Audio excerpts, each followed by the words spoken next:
forward with us, but nice to have you with us.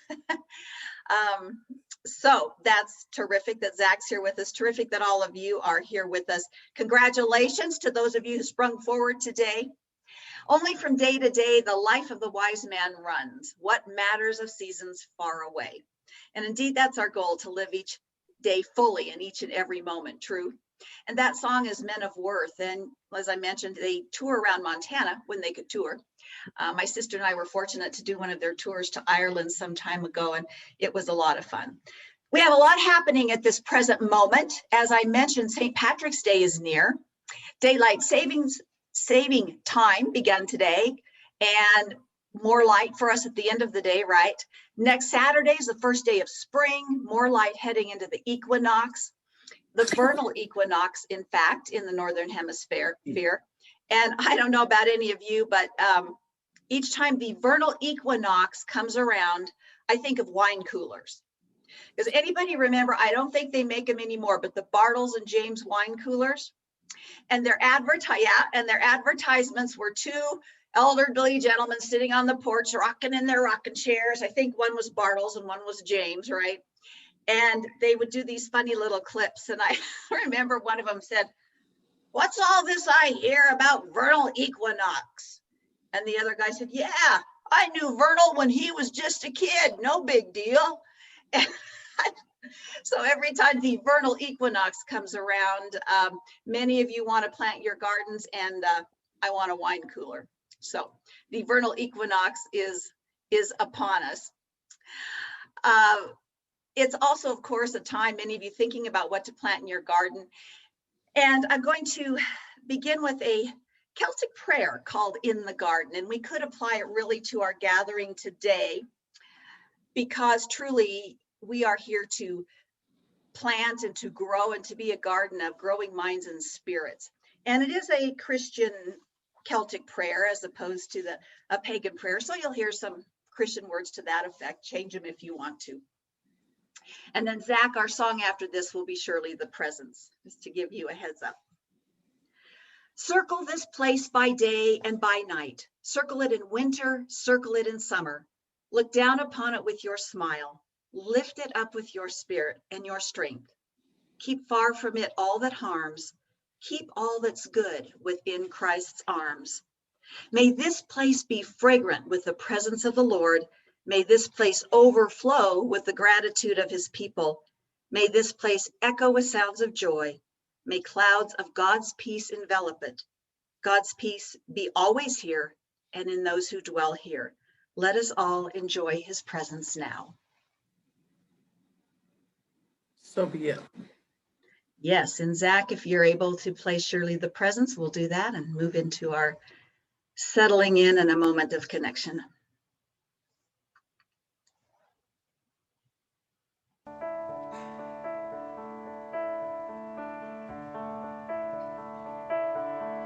Of divine creator, source, God is within us every moment. It is present within each one of us here and now and always. Well, good morning, and thank you to those of you who have joined in. March is the time when we think of planting, as we mentioned, right? Things in our garden. Reverend Jean's probably getting all ready for that. Also planting things within ourselves. Budding potential gives us something to look forward to and sometimes a new outlook. It's a time of awareness. We might notice the days getting longer, a new bud on the bushes in our garden. I see them out front, new sprigs of green peeking through in the grass. My dogs love to get those first little sprigs of green grass. A couple of months ago when I was with you, we talked about what it means to live above or below the line and the importance of being aware of when we are above or below the line. And Zach, I don't know if you have that slide handy for a quick refresher, and for those who might not have been there with us. Some ideas, there we go. Some ideas and ways of living below the line are to be closed and defensive, committed to being right. Living above the line is to be open and curious and committed to learning. Thank you, Zach. And that, I believe, is what we are all here to do. Personal and spiritual growth hinges first on being able to become aware of when we might be below the line, and then some tools for shifting above the line. The idea stems from a book called The 15 Commitments of Conscious Leadership, and I've adapted it somewhat as I feel it applies really to us being the leader of our own spiritual life and development. Now, I told you when we talked about above and below the line that I'd introduce you to another model from that book, and some of you might be familiar with the 4 stages of spiritual growth as presented by Dr. Michael Beckwith. They're similar from other spiritual teachers or traditions, and they have been adapted by different people from time to time. So Zach, if you want to bring up our first one there, the 4 stages of spiritual growth basically are living from to me, by me, as me, and through me. And let's see, I'm just give me 1 second. I know there's a way I can look at what we're seeing on what you're seeing on the screen and where I can look at my script as well. So I'm just trying to maneuver that just for a second here. Okay. So our first stage of spiritual growth is that victim, that to me stage. You might feel powerless and the victim of circumstances. Your boss shouts at you and you get your dinner burned and you ask, why me? Why is this always happening to me? You might hate your jobs, your relationships are painful, and each failure seems to dishearten you a little more and more. And it's helpful to research where we are, our awareness constantly in our mental and emotional state at any moment, with the purpose of moving out of it and deepening our individual connection with divine, bringing more loving awareness and practice to ourselves and to the world. And sorry, Zach, I'm just going to move down here 1 second so that we can come back on camera now.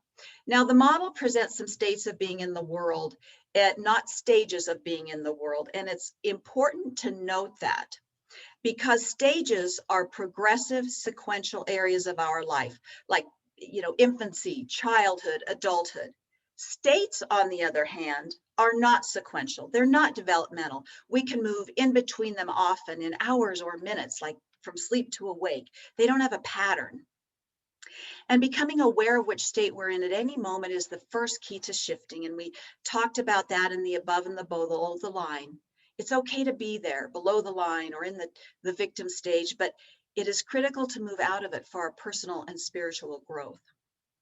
And Zach, I think now if we are on slide 4, not sure if we're coordinating here, but we'll see.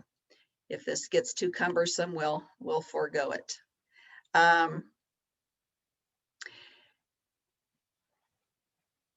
In the to me situation, it's called the victim mode. We might experience blaming or complaining and the belief behind it. There's a problem. Someone's at fault. Someone should fix it. Oh, but that should not be me. Might be a political party or a family member or a boss, but for darn sure it ain't me, right? So take a moment to notice if there are certain situations or certain people that sometimes cause you or support you in operating from the to me state. Might sound something like this. You've lost a good job several times, and you recognize a pattern for that or a relationship. And when it becomes a pattern, that's when it becomes a problem. Now, true enough, sometimes it might be someone else's fault. However, there is a difference in the to me mindset between truly being a victim and victim consciousness. Now, most people would agree that a child abused by a parent is a victim. I know some beliefs feel that we came in to experience certain things, and if that's your belief, that's absolutely fine. For me, I feel that children, don't come in to be abused, but that's my personal stance. That's not the point of today. But 30 years later, if that child, now an adult, is still blaming the parent for all their problems and suffering, they're living in victim consciousness. And that is a choice. Looking to the past to assign blame for a current experience doesn't move us forward in our lives. Now, we all go to that to me state at some times, but it's not healthy, it's not fun to stay there. When we find ourselves stuck in blaming others, I suggest we look for that solution within ourselves. And that's what religious science tells us to do, because that's all we can control, right? The danger of operating from life as happening to me is that it can cost us employment, relationships, most important, a positive sense of self-worth. It can lead to feeling there's no positive force, there's no hope. God is against me, I'm being punished, I'm not worthy. As we become aware of this state, we can move to another state. And that is the second step. And in the book, it calls it by me. Michael Beckwith in slide 6 of stage 2 calls it the to it stage. That's the only difference is the wording. And so a little bit of difference in the slide at that point. But our slide 6, Zach, if we, let me close some things out here so I know what we're looking at. We stop blaming. We discover the power of creative thought, religious science, right, and treatment. I learned that God is within me rather than outside of me, and there is a law that I can use. Yep, there we go. And I use this law effectively, and I feel powerful. And that is an example of our next stage of spiritual growth. When we shift, when we make a difference. And in religious science, that's believing we're the cause of our experiences rather than a cause outside ourselves. The by me state sees that everything in the world is unfolding perfectly for us, for our learning and our development. The world is happening for us, not to us. However, we might still feel our power is a little bit limited, and that is certainly to be expected. And on our next slide, Zach, in the second stage, it might be considered we're the architect. We don't want to focus our focus on just physical things, you know, the treating, as they say, for princes, palaces, and parking spaces.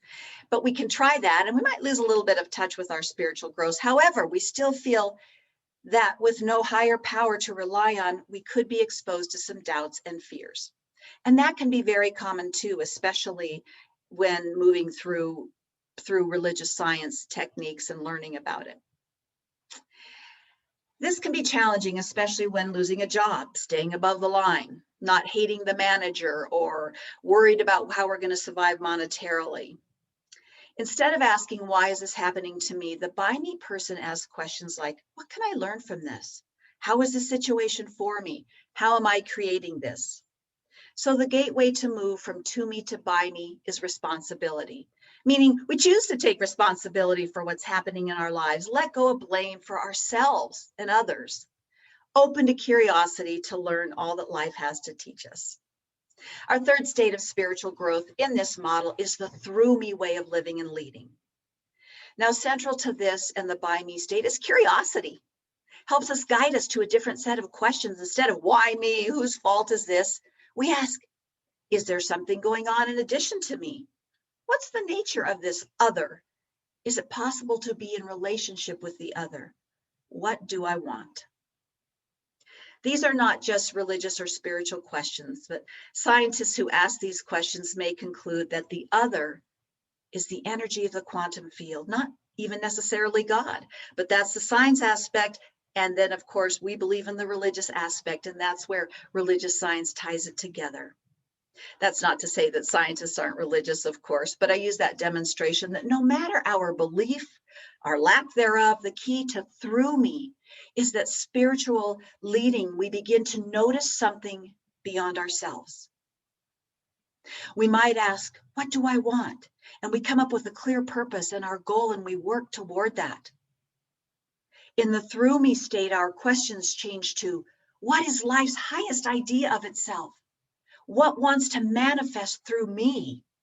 And that feels a lot more exciting than that to me stage.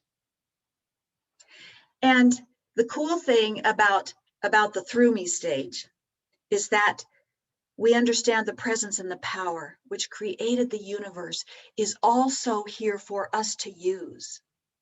We are creative and we can use that power. And our stage 4 of our stages of conscious and spiritual development is as me. Now, there are two aspects in this stage: openness, the understanding and the experience that there is no separation. There is only one reality, it is not divided. And a spiritual teacher I heard, and I've lost the name, but it says, in the as me space, there are no problems. And there is no problem because you are never a problem in the universe. There is no space in the as me space. There are no problems, and there is no you to have a problem. You are divine essence. I had a good friend when I lived in Denver. We both attended a religious science church at the time. And to me, that as me stage can be demonstrated on a physical level, an experience that she had. Her and her husband were in a terrible car accident. Not that any car accident is not terrible, but he was very, very badly injured. He was tossed out of the car. And we can let go of our slides now, Zach, if you want, for now. And she jumped out of the car and she started doing CPR, and he was bleeding everywhere. And she started trying to stop the bleeding. And after the paramedics got there and he was hospitalized, people kept saying to her, you saved his life. How did you know how to do all that first aid? Boy, you must really have some great first aid training. And when she was in the hospital and they would say this, she would kind of joke it off and she'd go, oh, just lucky, I guess, or kind of, fluff it off. And she told me later those conversations made her very uncomfortable because, truth be told, she'd never had a first aid class in her life. She said, not even in Girl Scouts where you have to earn the first aid badge. Never. She was a musician. Her sister was a nurse. She says, as a matter of fact, I'm the kind of person when someone throws up, it makes me want to throw up. If I literally cut my finger a little bit, I practically pass out. She said, I was as far from knowing anything about first aid or saving a life as anybody could be. Yet she knew, she said, I don't tell this to everyone. But in that moment, I saw him and it was like I left. I was out of the way and God was in me. She said, I seriously felt somebody take my hands and put them where they needed to be. And this was in the days before there were all the medical shows and where you could learn CPR everywhere online. And she said he was bleeding from the neck and my hand went here to press on a certain point. And then I realized she's a very small person and she couldn't reach the other part of him that was bleeding. And she said something said, just move your body. And so you can have a hand up here in your torso over this other part. And she said, Orlinda, it was as clear as if I swear someone took over my body and moved it exactly where it needed to be to save his life. Because I had no idea what I was doing as myself. And she said, that's why I got very uncomfortable when people say you saved his life. How did you know to do all that? And she said, I feel it was God truly working through me, as me. And that's the kind of experience I want to have. Not that I hope I don't have, well, if I have to save a life, I hope that I can. But truly that experience of something really recognizing that power within us, that presence within us, getting out of the way and letting that move through us to do what we need to do, perhaps in a moment to save a life, perhaps within our entire lifetime, to bring our God essence to life, to move the world ahead, to move ourselves ahead, to truly deeply connect. And by going through these steps, it's simply one way, one tool we can do to become aware of where we are. And then to say, yeah, I want to move to that next step. I want to move to the through me. I want to move to the as me. God as a feeling, as an action, as a presence, as emoting. And I don't know if I'll make it 100% of the time, but it's my goal. In to me and by me, the me is central. In the through me stage, the me begins to recede, to surrender to the other. In the as me state, the me doesn't exist at all. It's truly knowing that I am God, I am one with God, I am creative. Science of Mind says we are in constant co-creation with the source that is absolutely pouring its source through us. Not only can we be, we are doing that. Science gives words to this when it says that energy is all there is and it's not divisible. What appears hard and solid to the senses is actually not so hard and solid. If we magnified everything under the most powerful microscope, we discover that what appears solid is actually only space. In religious science, we bring that idea of science and spirituality together. When the subjective state of our thought receives its images from reality, it can turn and reflects this reality into all that we do gradually. So how do we use all this? First, know that you can be aware of the 4 stages of your spiritual growth in this model, and you'll likely notice more of it in your life. Once we begin to be aware of something, then we notice it more. We can go right to that space. When I start blaming, I start complaining, I can go, oh, okay, there I am. Do I want to make a choice? Do I want to move to the next level? We can choose to change it. Why do we want to change it? To allow the abundance, the goodness, the joy in what this short life has to offer. To avoid suffering, to live our days full of a sense of self-worth.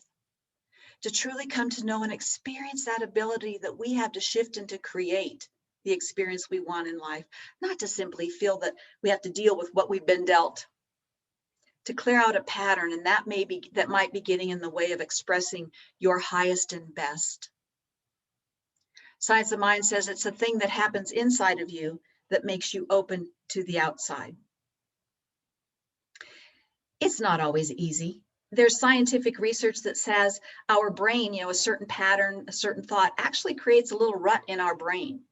And I think of, the times of driving around on a muddy road in Montana, and those ruts get deeper and deeper. And then when they dry, you can get stuck in them. They can get so deep that you can't get out. Then you need to call a tow truck and get a little tow, get a little help. And sometimes that's what we need. We need a little help to get a shift out of a pattern. First recognizing that pattern and then being willing to shift and change. The thing that happens inside of you makes you open on the outside. The main reason that I feel we look at these 4 stages is to evolve. I believe we are not here to leave the same way we came in. We're here to evolve.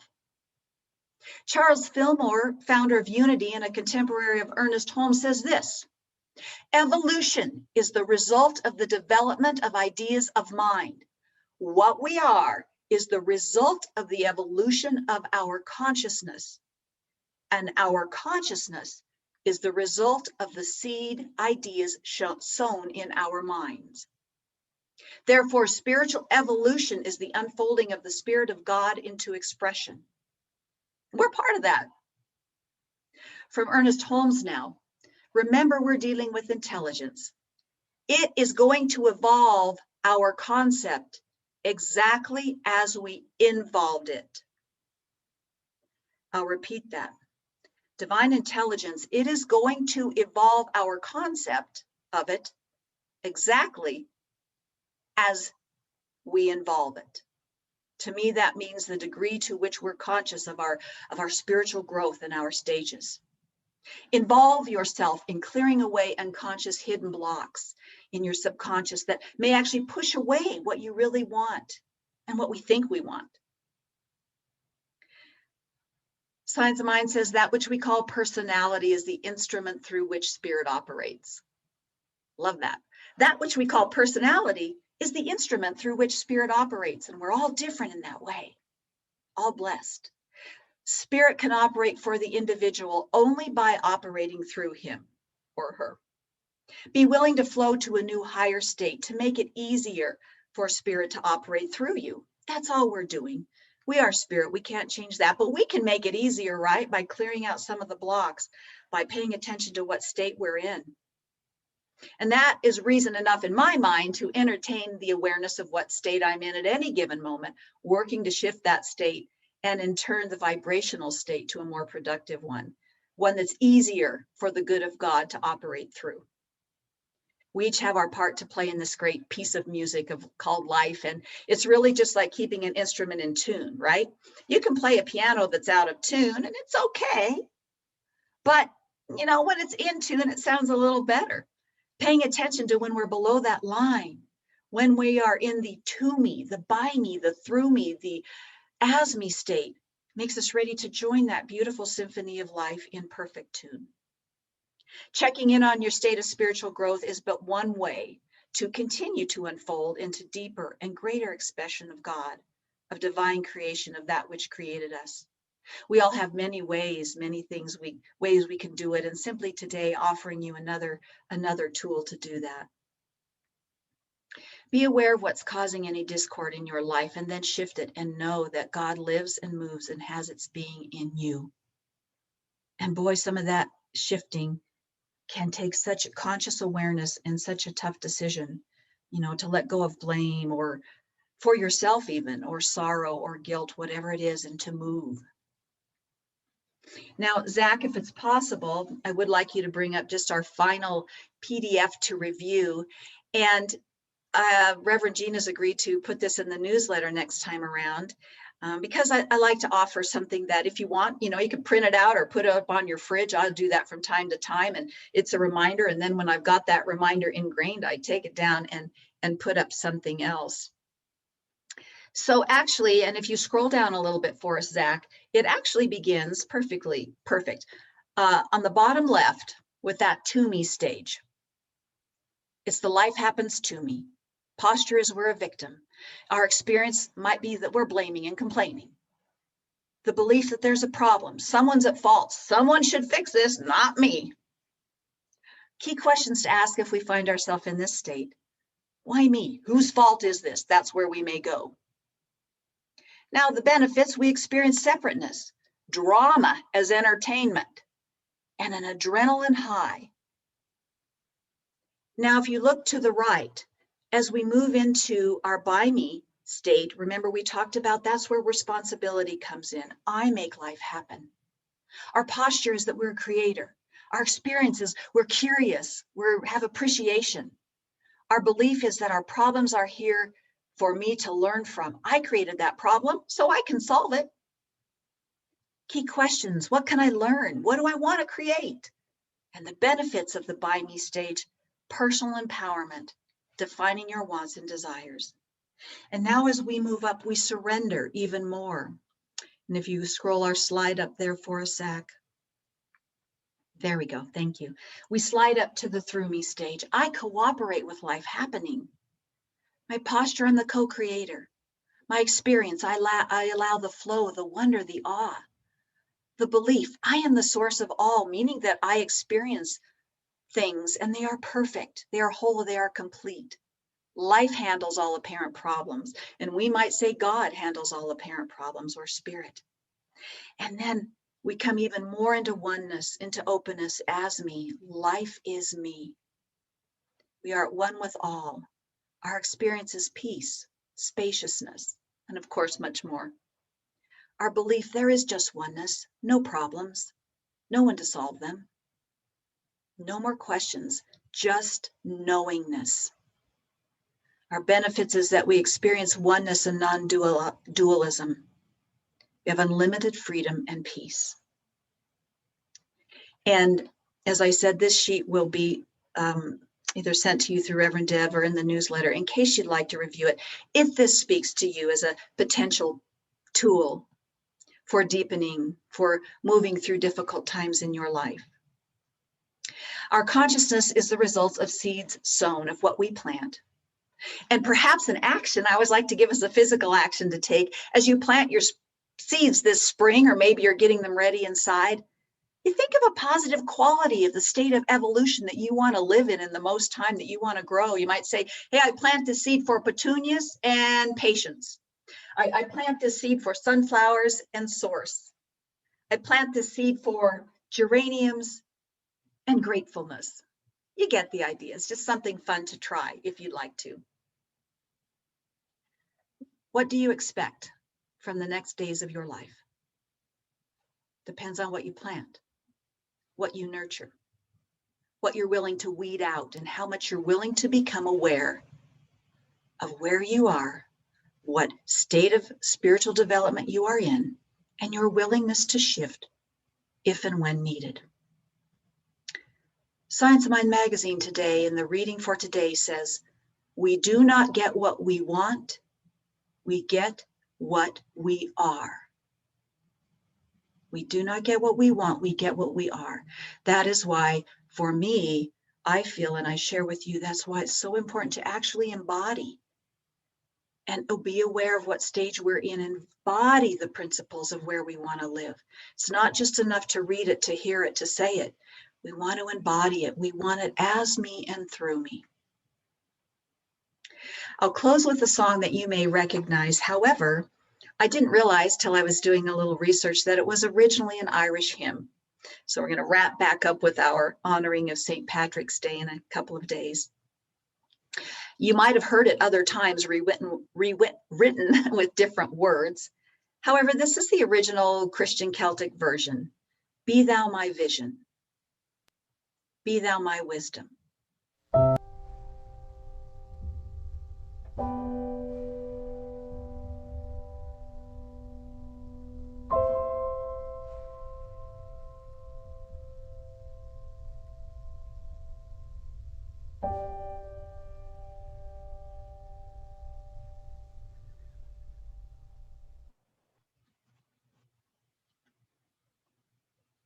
I affirm right here and right now, for all those hearing my voice, I am one with the ever unfolding, ever increasing spirit of divine understanding.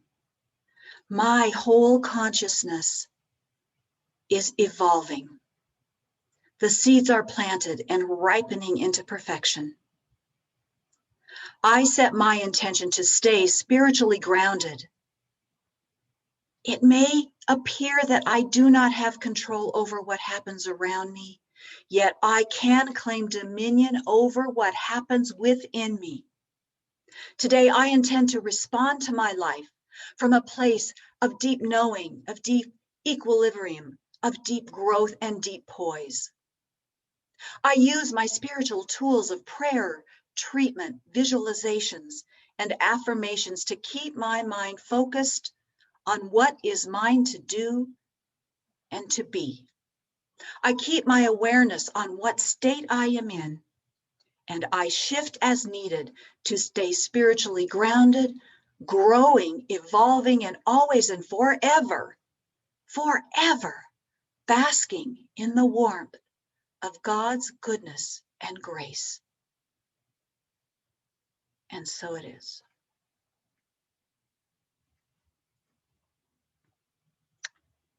And Deb, I will release back to you for announcements.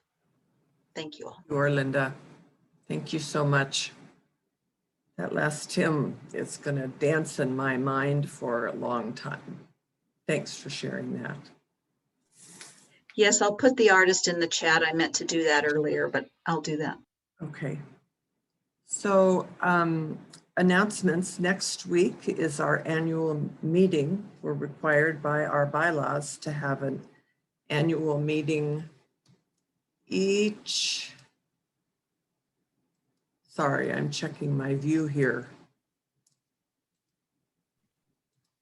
There it is. Annual meeting. We're required to have an annual meeting the first quarter of the year. And so we will be having this meeting after service next week. So please stay online. You can hear updates of our finances, of our COVID response, of accomplishments during this fascinating year that we've just gone through. And then we'll also be voting on our board members slate or individuals for the upcoming year. So right after service next week, just don't go away. Curiosity Cinema is coming on Thursday. This film, this documentary is called The Secret of Water. It is, according to this documentary, a living substance. that courses through our earth, our bodies, everything, and has a tremendous impact on how we live and how we heal. So 6:30 Thursday, the Zoom contact is the same Zoom contact as this service. So join us.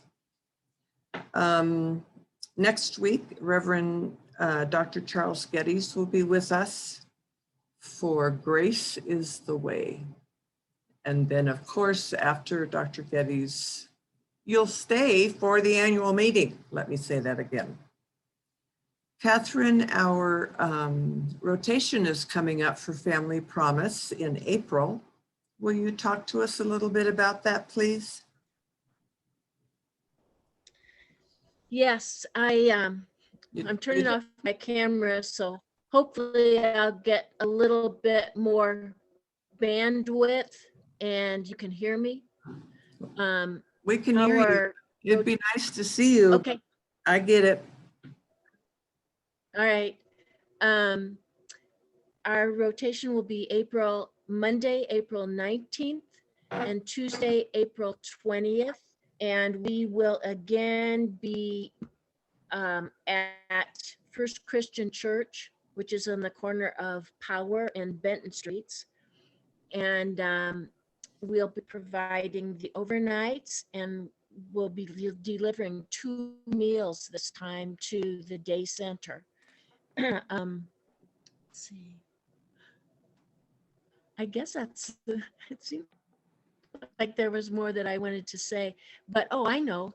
If for those of you who are interested in participating in Family Promise but have not had any of the training, it's now available online.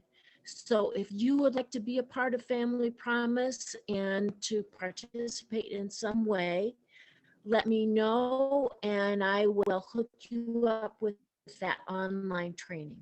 So thank you. Catherine, do you also need financial support for shopping for the day center? Is this our time to shop? You're muted, Catherine. There you go. This is our turn to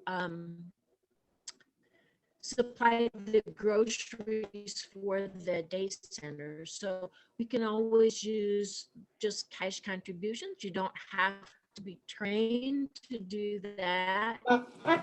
And then I generally do the shopping. Sherry has shopped with me in the past, but she's laid up now. So it will be me. Okay, so you can send a cash contribution to Catherine Metch to support the stocking of the day center. Catherine, again, thank you for all your work with that component of HICL outreach. I know I'm grateful to be able to participate, and I know others are too. And remember, Food Share is always hungry. You can send them a donation to 1616 Lewis Street in Helena, or go to their website and donate online. There's lots of hungry kiddos and hungry families out there. And as always, yes. We provide a link to the website where you can contribute to Food Share. So it's in our newsletter now. Oh, perfect. So we've made it even easier for you to participate. And as always, we're grateful for Mr. Zach keeping us online and getting the slides and the music up. So Zach, if you can show us who you are so we can say thank you to something other than a dark screen. Yeah, my screen is still not working, my video. Oh, yeah, likely story. Right now. You're on the move right now? Yeah, I'm on the road. I'm in my van doing service today. Wow, that's right. You're headed to Spokane. So Well, then we're just real grateful that you're here, you vagabond. And thank you for your support. Thanks. Happy to be here. So is there anything that I've Awesome. missed that anyone else wants to talk about? I generally miss something. I would like to say something. With the annual meeting coming up, it comes at a good time too. I'd like to thank you, Dr. Deb, for all you do. You lead the board, you lead the Zoom, you're opening your home theater to us. You are so generous and so good. I just wanted to say thank you very much. Thank you, Diane. I do this for my heart, for my hope, and for my Hickle family. So thank you. Anything else that we need to put out to our group? Thank you. Thank you to Orlinda. What a great Yes, message full of Yeah. so many good thoughts and really helping, I think, each of us see what the steps are to get where we want to really be living. I'm very grateful. Thank you. Yeah. And thank you, Thank you. Orlinda, for including your chart there so that we have it to put on our refrigerators too. Yes. Yeah. it will be Thank in you. the April newsletter, but I will also make every effort to get it in the recording e-blast that'll come out this afternoon. So you can click on it and find it, Yeah. I hope. So Orlinda, will you take over and Yeah. send us off in our week of planting our expectations? Yes, absolutely. I know it's time. I don't need to spring forward. I have a little internal clock here. Lulu gives me 1 hour almost on the dot to be on Zoom. She'll be out doing something and I don't care what the meeting is, what's happening. After about an hour, she comes in and she's, you know, kind of hopping up like, okay, time for me. So I know it's time to wrap up, thanks to Lulu, for sure. So she definitely has that internal clock of all about me. Anyway, all right, a little Irish prayer before we go. May everything in you be blessed, and may you bless everyone and everything. May you be bathed in the blessings that the great blesser delights to shower upon you. May you have truth in your hearts, strength in your hands, consistency in your tongues, and love in your being. Amen, and Wow. so it is. Amen. Awesome. Again, thank you, Orlinda. Cheers. Bye, everyone. Thank you. Have a great week. We'll see you Thank you. next week with Reverend Dr. Charles and the annual meeting. Thank you. Thank you. Live meeting.